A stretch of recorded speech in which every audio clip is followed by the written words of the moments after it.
Allah. Wa man 'arafa qalbahu 'arafa rabbahu. Orang kalau mengerti akan dirinya, mengerti akan hatinya, pasti dia itu akan mengenal Tuhannya. Wa aktsarun nasi jahiluna bi qulubihim wa nufusihim.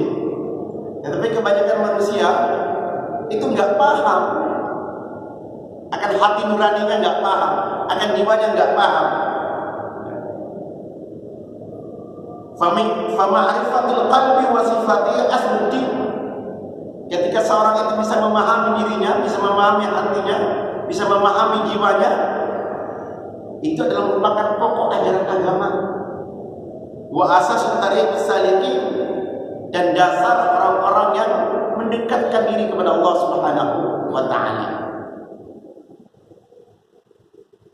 Bapak Ibu yang dirahmati Allah, ya'lam, ketahuilah, annal qalba bi asli fitratihi qabil lil huda. Ketahuilah bahwasanya hati manusia secara fitrahnya itu menerima, terbuka untuk mendapatkan petunjuk Allah Subhanahu wa taala. Ini hati manusia secara fitrah, Pak, ini terbuka untuk menerima petunjuk dari Allah Subhanahu wa taala. Dan petunjuk Allah Subhanahu wa taala ada yang dari atas, ada yang dari depan, ada yang dari belakang. Ya. Yang dari atas Allah Subhanahu wa taala firmankan dalam Al-Qur'an Al-Karim. Yang dari depan itu ayat-ayat kauniyah yang ada di alam semesta ini. Sementara petunjuk Allah Subhanahu wa taala dari belakang itu tentang kisah-kisah orang-orang terdahulu. Maka Al-Quran memerintahkan kita, fasiru fil ardi fanzuru kaifa kana aqibatul mukadzimin. Kata Allah Subhanahu wa taala, cobalah kamu jalan-jalan di dunia ini, traveling gitu, Pak. Ya, fasiru fil ardi fanzuru kaifa kana aqibatul mukadzimin. Perhatikan bagaimana orang-orang yang mendustakan Allah Subhanahu wa taala. Ya, Allah kisahkan itu. Kisah kaum Samud, kisah Sam'an, kisah Fir'aun, kisah Qarun. Itu merupakan hidayah Allah dari belakang. Lihatlah sejarah. Ya, tidak usah jauh-jauh, Pak. Bagaimana Allah Subhanahu wa taala membuat segala bencana di dunia ini. Ya. Ini juga merupakan yang perlu kita renungkan. Annal qalba bi asli fitrati qabil lil huda. Wa bima wudi'a fihi min asy-syahwati wal hawa ma'ilun an dzalik. Akan tetapi Allah Subhanahu wa taala juga meletakkan pada diri manusia apa yang disebut dengan syahwat, apa yang disebut dengan hawa nafsu. Ya. Kalau Allah Subhanahu wa taala ciptakan jin, ciptakan malaikat, desain oleh Allah Subhanahu wa taala, la ya'suna Allah ma amarahum wa yaf'aluna ma yu'maru. Allah Subhanahu wa taala mendesain malaikat itu hanya melakukan apa yang diperintahkan. Itu malaikat. Tetapi kita manusia tidak. Ya, Allah Subhanahu wa taala itu letakkan pada diri kita apa yang namanya syahwat, apa yang disebut namanya hawa nafsu, dan ini yang menyebabkan dunia ini makmur. Ya, kita ini kalau punya rumah satu, Pak, ingin rumah dua. Kalau ada rumah dua, ingin rumah tiga. Kalau mobil kita beli, ingin yang meningkat terus begitu. Gak pernah puas kita hidup di dunia ini, Pak. Bahkan baginda Rasulullah SAW katakan, andai kata seseorang itu memiliki lembah dari emas, satu lembah, dia pasti ingin memiliki yang kedua. Kalau sudah memiliki yang kedua, ingin yang ketiga. Begitu seterusnya. Kita ini baru puas kalau mulut kita ini ditutup dengan tanah. Baru nggak ada keinginan lagi, Pak. Hanya keinginannya, ya Allah, langkah kalau saya punya kesempatan lagi kembali ke dunia, saya akan melakukan kebaikan-kebaikan. Ya. Begitu manusia. Ini yang makmur. Kita sudah punya rumah, renovasi lagi. Ada HP, ada rapi paling baru, kita ingin yang terbaru. Ada sepeda motor yang terbaru, kita ingin yang terbaru. Begitu hidup dunia ini. Ya, manusia. Wa tataruk fihi baina al malaika wasyayatin. Peperangan antara bala tentara malaikat dan bala tentara setan itu berlangsung terus, Pak. berlangsung terus. Ya. Ini ada yang namanya sunnah tadafu. Ada orang-orang yang mengajak kepada amal ma'ruf nahi munkar, ada juga yang sebaliknya. Ada orang-orang yang demen sekali mengajak kepada yang munkar, melarang kepada yang ma'ruf. Itu sunnatullah. Ya. Satu kelompok mengajak kepada amal ma'ruf nahi munkar, satu kelompok lagi mengajak kepada yang munkar dan melarang kepada yang ma'ruf. Begitu. Ada yang mengajak kepada kebaikan, ada juga yang mengajak kepada kejelekan. Begitulah hidup di dunia ini. Ada sunnah tadafu di sini. Ya. Apakah kita jadi mamain atau hanya kita akan menjadi penonton saja? Ini persoalannya. Ya. Bapak Ibu yang dirahmati Allah, i'lam anna mathal al-qalbi kamathal al-hasad. Ketahuilah bahwasanya hati kita ini itu ibarat benteng. Ibarat benteng. Wasyaitanu aduwwun yuridu an yadkhula al-hasad. Sementara syaitan itu adalah merupakan musuh utama yang hendak menguasai hati kita. Benteng itu yang dikuasai oleh syaitan. Wa yamliku wa yastawalla alaihi. Syaitan ini ingin merebut benteng kita dan ingin menguasai benteng kita. Wala yumkin hafdzul hasbi illa biharsati abwabihi. Dan kita enggak mungkin menjaga benteng kita ini dengan sebaik-baiknya kalau kecuali kita letakkan penjaga-penjaga di pintu-pintu masuknya. Kita letakkan itu di pintu-pintu masuk syaitan itu dijaga. Ya. Wala yaqdiru ala harasati abwabihi man la ya'rifuha. Dan orang itu tidak mungkin mampu menjaga pintu-pintu masuknya syaitan itu kecuali dia paham betul. Ya, di mana letak pintu yang kokoh, di mana letak jendela yang enggak kuat. Ya. Ahli rumah itu harus lebih pandai daripada malingnya. Jangan sampai malingnya itu lebih pandai daripada pemilik rumahnya. Ya. Ini harus kita jaga. Wala yatawassal ila daf'i syaitan illa bi ma'rifati madakhilihi. Dan orang tidak akan mungkin mampu membentengi hatinya, rumahnya itu, bentengnya itu, kalau dia itu tidak mengerti di mana letak setan itu biasa masuk. Bapak Ibu yang dirahmati Allah, namun yang jadi persoalan besar, ini ternyata masuknya setan pada hati kita, pada benteng kita ini, ternyata sifat kita sendiri, Pak. Itu yang jadi persoalan besar. Setan itu masuk pada hati kita lantaran sifat kita itu sendiri. Wa madakhil syaitani wa abwabu sifatul 'abd. Pintu-pintu masuknya setan itu kepada hati kita, kepada benteng kita ini adalah sifat kita sendiri. Dan itu banyak. Ya. Famin abwabihi al-'azimah. Di antara pintu masuknya setan kepada hati kita, benteng kita ini adalah apa? Al-hasad wal hirs. Sifat dengki dan sikap ambisius. Ya. Ini sifat kita, Pak. Ya. Ini kalau ada seseorang itu punya sifat dengki, hasad dan sikap ambisi, ini merupakan pintu masuknya syaitan. Ya. Kenapa? Famata kana al-'abdu harisan 'ala syai'in a'mahu harsuhu wa asabahu.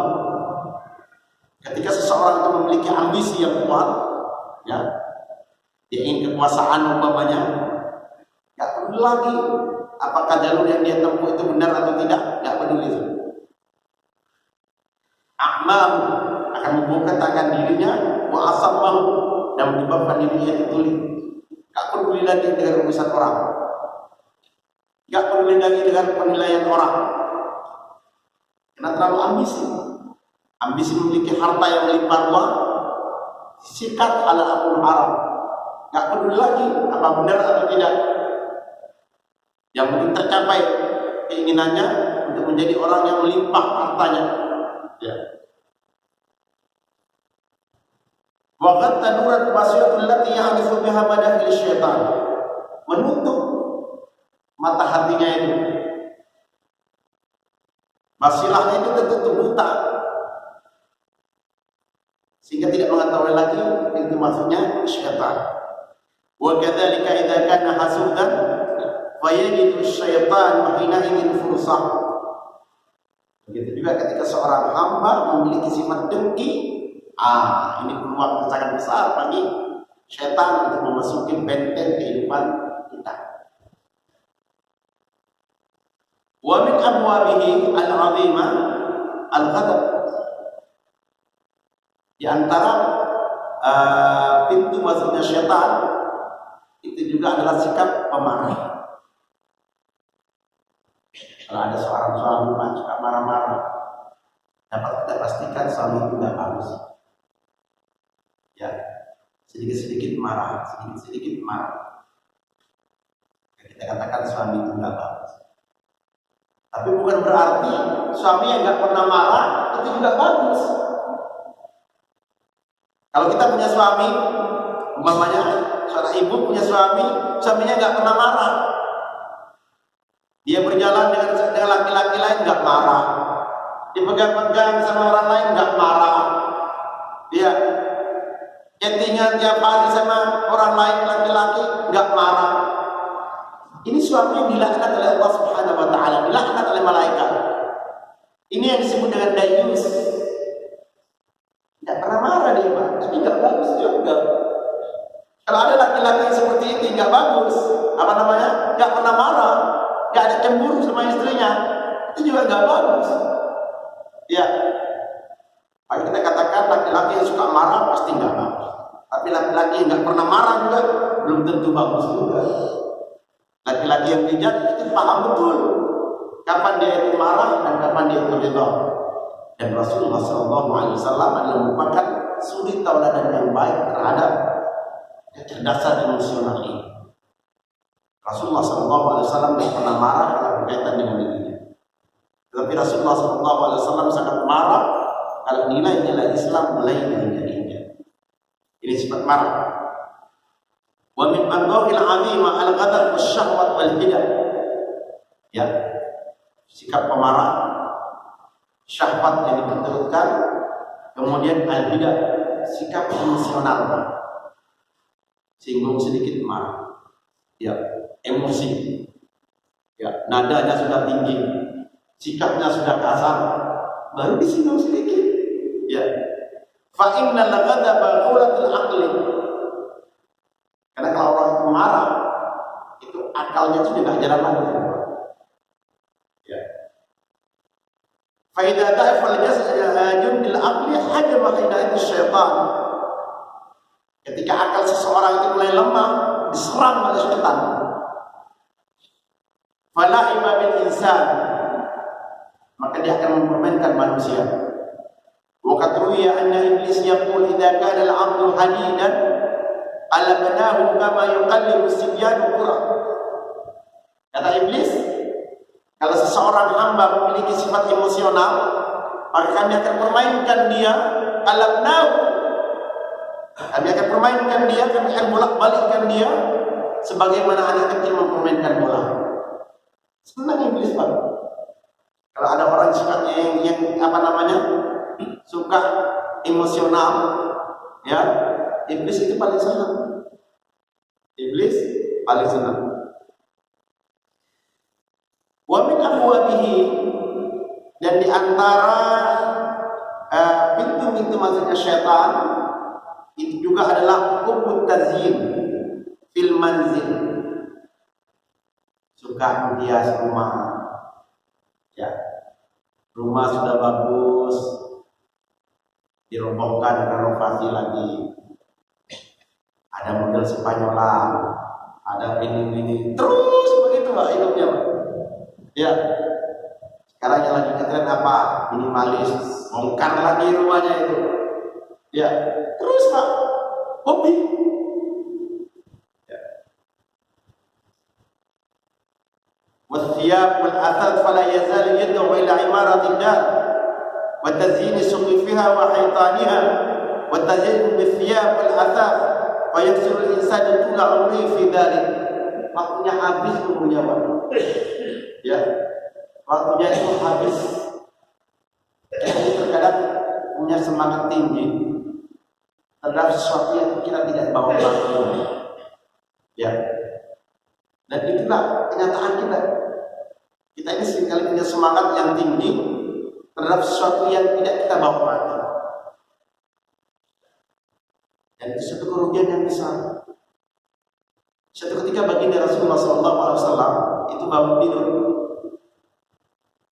Rasulullah SAW itu bangun tidur di atas pelepah kurma, berbekas di mana tuh, di pipinya.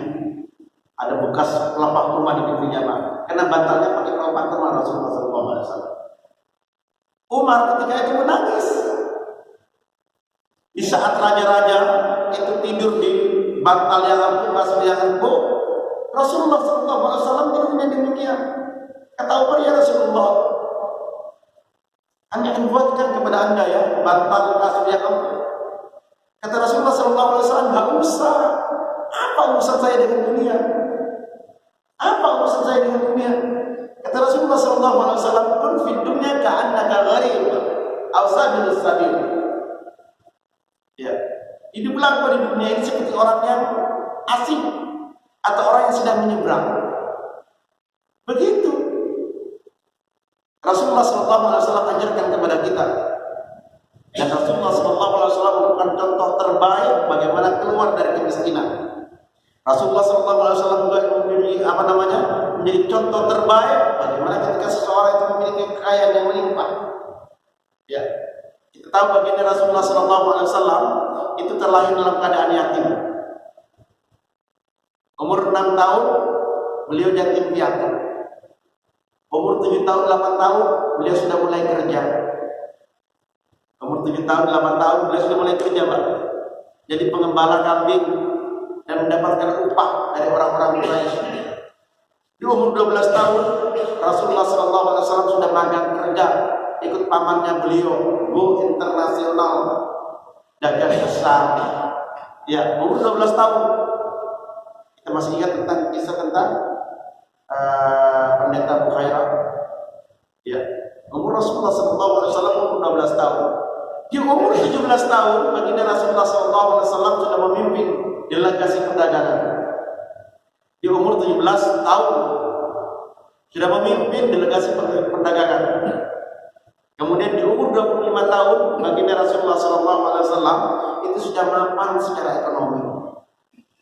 Buktinya apa? Ketika nikah dengan ibunda Khadijah, maharnya cukup lumayan, 5 onta merah dan beberapa dalam riwayat on emas. Ya, begitu Rasulullah SAW.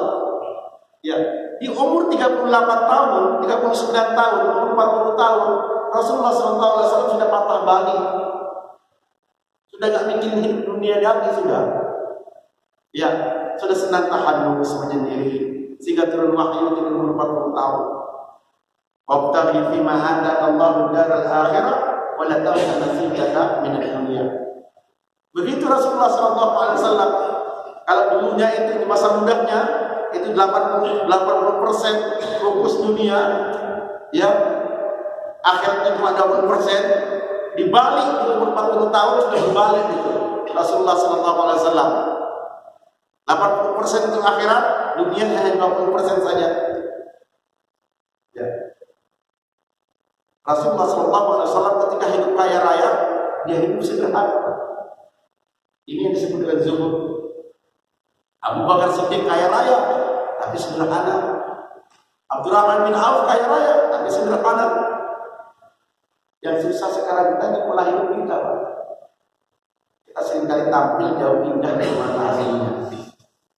Ya, iklan apa?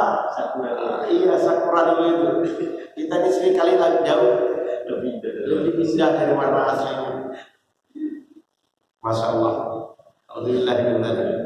Ini ada merupakan min abwabihi, salah satu pintu masuk syaitan. Ya. Habis kata umur kita. Ada perkataan baginda Rasulullah SAW, "Ma'amal ummati baina sittin wa sab'in." Umur umatku itu antara 60 tahun sampai 70 tahun. Sedikit sekali yang melampaui angka itu. Ya, sedikit sekali. Habis umur kita. Tadi ada wacana umur 40 tahun, 60 tahun sudah tidak usah jamaah ke masjid. Apalagi sudah hidup kita ini, Pak. Ya kan? Ujung-ujungnya juga mati juga. Wa min abwabihi, di antara pintu masuk syaitan itu juga adalah asy-syaba'u.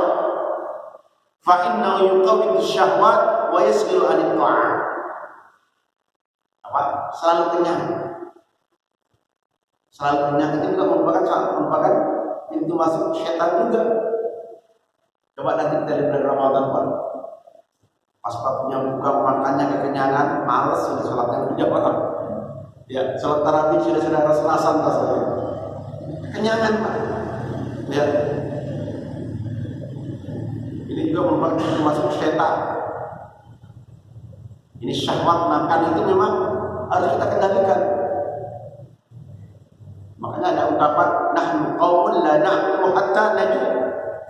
Kami adalah merupakan umat yang enggak makan kecuali lapar. Kalau lapar, kalau makan itu enggak terlalu kenyang. Ya, ada ungkapan semacam itu. Allahu a'lam apakah ini hadis atau tidak.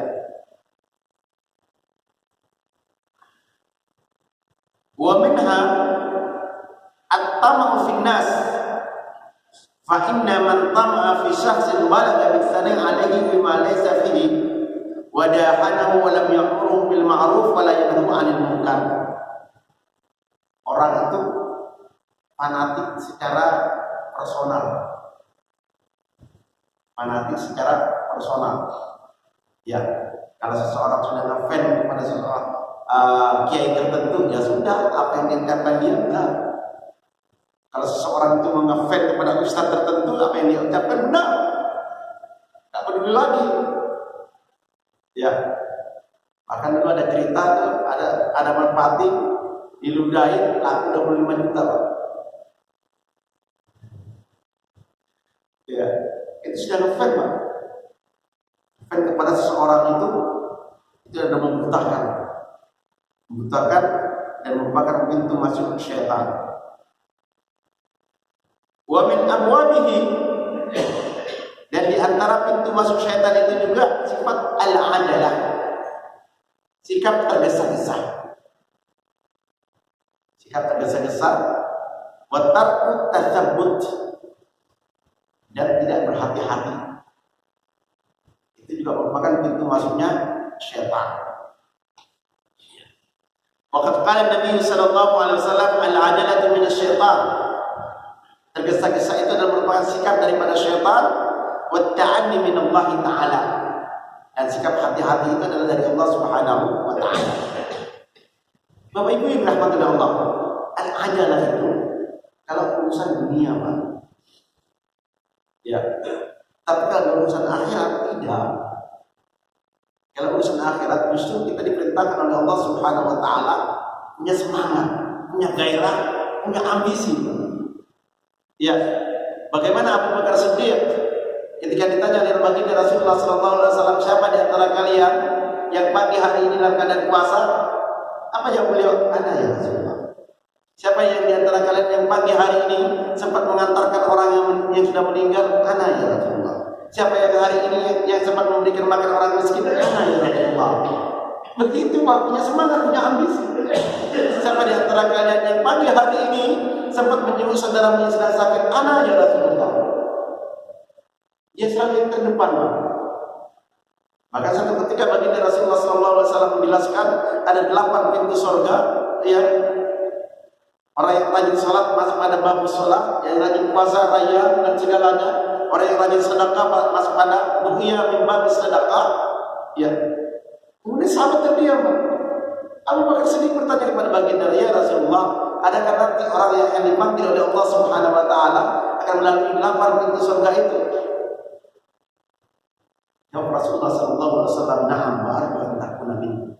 Ya, dan saya mengharap engkau merupakan bagian daripada mereka yang akan dipanggil oleh Allah Subhanahu wa taala memasuki 8 pintu surga. Itu punya ambisi, punya gairah. Ya, bagaimana Sa'ad bin Mu'adz? Sa'ad bin Mu'adz umurnya hanya 6 tahun Pak dalam keislaman. Umur 30 tahun dia masuk Islam. Umur 36 tahun beliau itu meninggal. Hanya 6 tahun dalam keislaman. Tetapi ketika meninggal ada 70.000 malaikat turun ke dunia. Ya, mengantarkan jenazah, menyaksikan pemakaman jenazah Sa'ad bin Mu'adz. Bahkan baginda Rasulullah SAW habis dalam peperangan, dia bawa semuanya, belum sempat itu melepaskan tamengnya, sudah ditegur oleh malaikat. Ya Nabi Allah, ini ada saudaramu, ini saudara lagi meninggal ini. Ya, Rasulullah SAW itu berlari, Pak. Karena khawatir Rasulullah SAW jangan-jangan nanti malaikat yang duluan memandikan itu. Sampai-sampai Rasulullah SAW itu berbenturan dengan salah seorang sahabat sampai putus tali tajamnya. Dan Rasulullah nggak peduli ketika itu, karena fokus perhatiannya ke sana. Sa'ad bin Mu'adz hanya 6 tahun saja dalam keislaman, tapi itu menggoncangkan Arsyur Rahman. Ya, ini al-adal dalam urusan akhirat. Ya, wasari'u ila maghfiratin min rabbikum wa jannatin 'arduha as-samawati wal ardh. Ya, fafirru ila Allah, berlari menuju Allah Subhanahu wa taala. Ya ayyuhalladzina amanu idza nudiya lis-salati min yaumil jum'ah fas'au ila dzikrillah. Suruh cepat-cepat Pak. Tapi dalam urusan dunia ya tidaklah. Sedikit tahan diri. Mau nikah rumah nanti aja juga. Ya, karena ada yang lebih kebutuhan yang lain. Begitu dalam urusan ini. Wa min aqwabihi, di antara pintu masuknya syaitan itu juga adalah hubul mal, cinta harta. Wa mata tamakkana minal qalbi afsadahu. Ketika orang itu sudah dibutakan oleh dunia, dibutakan oleh harta, dia itu akan merusak dirinya. Wa hamalatu ala talabil mali min ghairi wajhah. Ya, dia itu nggak peduli lagi hartanya yang didapat itu halal atau haram. Ya. Bahkan mengantarkan dirinya wa akhrajahu ilal bukhli, mengantarkan dirinya untuk bersifat bakhil. Ya, karena saking cintanya. Katanya Gus Baha itu orang miskin itu lebih dermawan daripada orang kaya. Nah, dengan Gus Baha pernah mengatakan itu orang miskin itu lebih dermawan daripada orang kaya. Orang miskin itu hanya punya 1 ayam, rela memberikan ayamnya satu itu kepada orang. Kalau punya uang 100.000, ya dipinjemi, mau dia berbagi Pak 50-50. Tapi kalau orang kaya nggak mungkin. Punya 1 miliar, Mas Sabri mau pinjam 500 juta, mikir-mikir itu. Sama Pak, sama 50%-nya itu. Orang miskin hanya punya uang 10.000, mau berbagi semuanya itu kepada temannya. Orang kaya punya 1 miliar.